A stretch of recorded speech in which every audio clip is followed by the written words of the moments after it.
তোর সঙ্গে আমার কোনো কথা নেই, তুই এখান থেকে চলে যা। আমি জানি তোমার সঙ্গে তোর কোনো কথা নেই।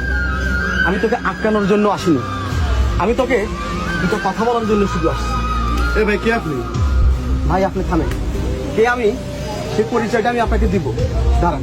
এই, তুমি এখানে কোনো ঝামেলা করো না, তুমি চলে যাও। আপনি থামেন, আপনার সঙ্গে আমি পরে কথা বলবো। আগে এই বেঈমানটার সঙ্গে আমি আমার হিসাবটা চোকাই, তারপর আপনার সঙ্গে আমি কথা বলবো। এই তোকে বলছি না তোর সঙ্গে আমার কোনো কথা নাই, তুই এখান থেকে চলে যা বলছি। হ্যাঁ হ্যাঁ, আমি জানি তো আমার সঙ্গে তোর কোনো কথা নাই। আমি তোর সঙ্গে কথা বলতে আসিনি, তোকে আটকাতে আসলেন। কেন আটকাবো? কি অধিকার তোকে আমি আটকাবো? তুই তো অন্যের বউ, তুই তো অন্যের ঘর নেই। আমি তোকে আটকাতে আসিনি, শুধু দুটো কথা বলার জন্য তোকে আসছি। সারা জীবনের মতো তোর কাছ থেকে আমি চলে যাবো, আর কখনো তোর সীমানা আমি আসবো না। এই তোর কথা আমি কি শুনবো? তোর মতো গরিব ছোট লোকের কথা শুনে আমার কোনো ইচ্ছা নাই, তুই এখান থেকে চলে যা। আমার বিয়ে হয়ে গেছে, তারপর তুই এখানে কেন আসছিস? যা এখান থেকে চলে যা। আর তোর তো যা বলার তুই আমাকে বলে দিয়েছিস, তুই তারপর কি জন্য আসছিস? যা চলে যা। হ্যাঁ, আমি তো চলেই যাব। আমি তো তোকে আটকানোর জন্য আসিনি, তোকে বাধা দেওয়ার জন্য আসিনি। তবে আমি মানুষ চিনতে বড় ভুল করেছিলাম, বড়ই ভুল করেছিলাম। আর তোদের মতো মেয়েরা শুধু চেনে টাকা, অর্থ আর আভিজাত্য। তোদের তো মন একটা না, তোদের তো হাজারটা মন। তোরা তো গিরগিটির মতো রং চেঞ্জ করিস। তবে হ্যাঁ, তোকে একটা ধন্যবাদ দিতে হয়। শুধু তোকে না, তোর এই বড় ভাইকেও ধন্যবাদ দিতে হয়। কারণ সেদিন তোদের দুই ভাই বোনের ওই কথায় আজকে আমি প্রতিষ্ঠিত। আজকে আমি বড় বিজনেস ম্যাগনেট। আজকে আমার কোটি কোটি টাকা, আমার টাকার কোনো অভাব নাই। কি আছে তোর? কি আছে? আজ আমার এত বড় কোম্পানি আছে, আমি আমার কোম্পানির একটা গাড়ি বিক্রি করলে আমি তোর সমস্ত সম্পদ কিনে নিতে পারবো। কোথায় তোর সে অহংকার? দেখবি টাকা আমার, দেখবি আমার কত টাকা, কত টাকা লাগবে তোর? নে এই নে টাকা। আর লাগবে এই ব্যাগ ভর্তি টাকা আছে। টাকার বিছানায় আমি এখন শুয়ে থাকতে পারি। তবে কি অপরাধ ছিল রে আমার? বল, কি অপরাধ ছিল আমার? আমি তো তোর জীবনের সঙ্গে জড়াতে চাইনি, আমি তো তোকে ভালোবাসতে চাইনি। তুই আমাকে মিথ্যা স্বপ্ন দেখাইছিস, তুই জোর করে আমার সঙ্গে সম্পর্কে জড়াস।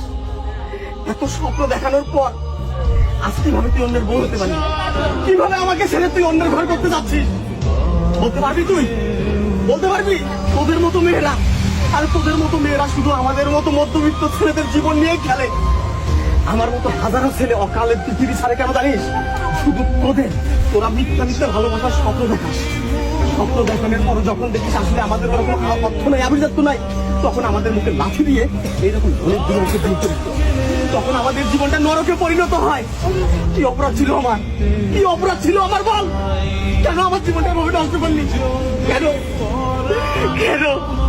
এই শোন, এই, তুমি এসব বাদ দাও তো, তুমি চলে যাও এখান থেকে। আপনি থামেন, তোকে আমি একটা কথা বলি। হ্যাঁ দাঁড়াও। আপনি দাঁড়ান, আমার কথাগুলো আমাকে বলতে দেন। আপনাদের কথা আমি অনেক শুনেছি, আর না, এখন আমি বলবো, আপনারা শুনবেন।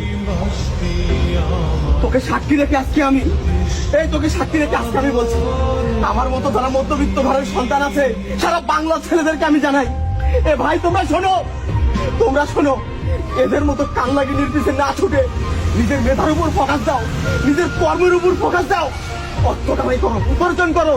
তোমার হাতে যদি টাকা থাকে, পয়সা থাকে, এরকম হাজারো কান্নাগিনী তোমার পিছনে ছুটবে। যদি তোমার টাকা না থাকে, পয়সা না থাকে, এদের মতো কান্নাগিনীরা তোমার কলিজায় সবল দিয়ে অন্যের ঘরের বউ হবে। তোমরা হবে ধ্বংস, তোমরা হবে নেশাগ্রস্ত। দুঃখ কষ্ট সহ্য করতে না পারে পৃথিবী ছেড়ে ওপারে চলে যাবে, ওপারে চলে যাবে। তবে শোন, তোকে আমি আবারও একটা ধন্যবাদ জানাই। তুই আমার সঙ্গে যেটা করেছিস, এটা যদি তুই আরো 5 বছর আগে করতিস, আমার ক্যারিয়ারটা আরো অনেক বড় জায়গায় যেত, অনেক বড় জায়গায় যেত। তোকে আমি আটকাবো না, তোকে আর আমি আটকাবো না, আর আটকাবো না। তবে আমি একটা জিনিস ভালো জানি, আমার পকেটে যদি টাকা থাকে, তোর মতো হাজারটা কান্নাগিনী টাকার পিছনে ছুটবে, টাকার পিছনে ছুটবে, টাকার পিছনে ছুটবে। দেখো মাম্মি, আমি এই মেয়েকে আর নেবো না। কি বলিস? হ্যাঁ মা। তুমি এসব কি বলছো? দেখো, ওর সঙ্গে আর আমার রিলেশন নাই, ছিল কিন্তু এখন তো নাই, এখন আমি তোমার বউ। এসব কি বলছো তুমি আমাকে? এ কথা বলিও না। আমার বোন যতটুকু বয়সে ভুল করার সেটুকু ভুল করছে। ও হয়তো বা ওর পিছনে ছুটছিল, আমার বোন কখনো ওর পিছনে ছুটে নাই। সেখান থেকে আমি বলতেছি আমার বোন ওকে নিয়ে একটুও ভাববে না, তোমরা সুখে শান্তিতে থাকো, সেজন্য আমি দুজনকে তোমাদের এক করে দিচ্ছি। তোমরা এটা নিয়ে কোনো জানজাম না বাড়ায় তুমি ওকে মেনে নিয়ে চলে যাও ভাই। হ্যাঁ বাবা, সেটাই ভালো। মা তুমি যখন বলছো ঠিক আছে, ঠিক আছে।